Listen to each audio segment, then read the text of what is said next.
You have rightly stated that the principle of this bill has been unanimously accepted by the House, and most of the relevant points have been made out, and that no time of the House should be taken by repeating the same points again and again.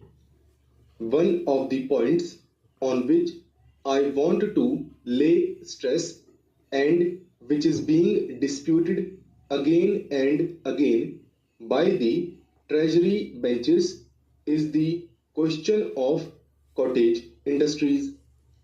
Though you pointed out to them yesterday that there is provision in this bill to take into consideration the cottage industries also, and the Honorable the Deputy Minister realized it again, there was a point raised by Mr. Sidhwa today, and the Honorable Speaker, who was in the chair at the time, said that the scope of the bill is confined only to the consideration of protection to industries as against foreign industries, that is, to give protection to the indigenous industries as against imported goods, and the question of cottage industry does not come in here.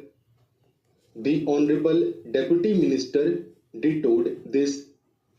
Unless protection is given to indigenous industries, we shall not be able to develop industrially. I wholeheartedly support this proposition. I am not against it.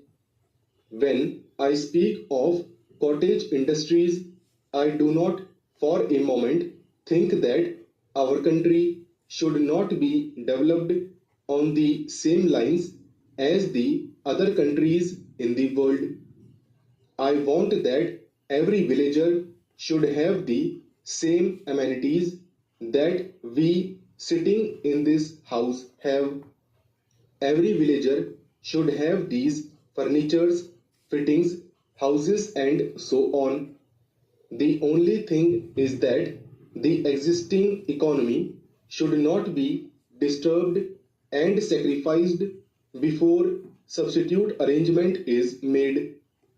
Before we give protection to any bigger industries, the first thing we should consider is that the materials which are at present being produced in our villages to meet the requirements of our villages, and on which the economic life of the villagers rests, are properly safeguarded.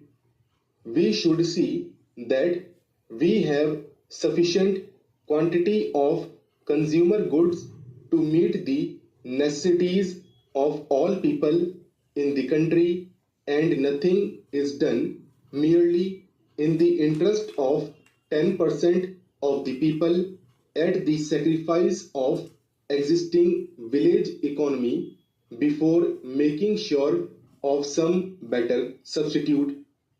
I find that at the present moment our attention is confined to the amenities and requirements of a portion of the population only. The other day, my honorable friend Mr. Krishnamachari, whom I regard as a great economist and who knows finance, etc., and looks to the interests of the country and gives very good advice, said that we do not want to go into medieval age, and the luxury of today is the necessity of today, and that few articles which we import today from many foreign countries, and the few industries which we are starting for recreation and amenities of the people should not be grudged. I agree with him. I do not grudge them. but looking to the condition as it is today and the circumstances under which we are placed and over which we have no control, if we want to develop our country on the same basis as other countries have done industrially and otherwise, we do not have at our command all the necessary materials and we simply cannot do it with the speed we want. We have to depend upon others.